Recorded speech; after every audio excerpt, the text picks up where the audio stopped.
जैसा कि फ्रांस के राफेल फाइटर जेट को 15 सालों तक कोई ग्राहक नहीं मिला था, लेकिन जब से फ्रांस का राफेल फाइटर जेट भारत पहुंचा, उसके बाद मानो राफेल फाइटर जेट की लोकप्रियता 7वें आसमान पर पहुंच गई और केवल 2020 से 2023 के बीच में फ्रांस के राफेल फाइटर जेट के खरीदारों की लाइन लग गई। लेकिन अब फ्रांस का यही राफेल फाइटर जेट अपने लक्ष्य से चूक गया, जिसने फ्रांस ही नहीं बल्कि खुद भारत को भी चिंता में डाल दिया।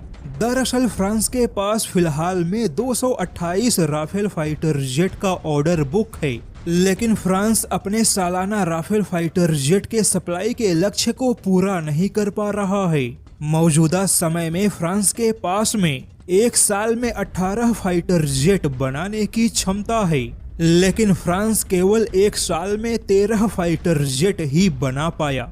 लेकिन अब फ्रांस अपने राफेल फाइटर जेट के उत्पादन क्षमता को 26 तक ले जाने की कोशिश कर रहा है और फ्रांस की यही कोशिश भारत के लिए एक झटका है। दरअसल भारत इस कोशिश में है कि फ्रांस के राफेल फाइटर जेट का उत्पादन भारत में भी हो, जिसके लिए रिलायंस एरोस्पेस और फ्रांस के दसॉल्ट एविएशन के बीच में चर्चा भी हो रही है।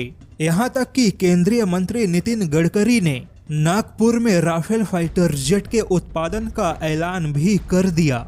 लेकिन अगर खुद फ्रांस अपने राफेल फाइटर जेट के उत्पादन क्षमता को बढ़ा देगा, तो फिर भारत में राफेल फाइटर जेट के उत्पादन संबंधित तैयारियों पर संकट के बादल छा सकते हैं। वहीं जैसा कि भारत की नौसेना भी राफेल एम को खरीद रही है, वहीं MRFA जैसे भारत के राफेल फाइटर जेट की परियोजनाओं में भी राफेल एक मुख्य दावेदार है। ऐसे में भारत की कोशिश है कि राफेल फाइटर जेट का विनिर्माण केंद्र भारत में भी स्थापित हो। लेकिन अगर फ्रांस ने अपने राफेल फाइटर जेट के उत्पादन क्षमता को बढ़ा दिया, तो फिर भारत में राफेल के उत्पादन की कोशिशों को एक बड़ा झटका लग सकता है।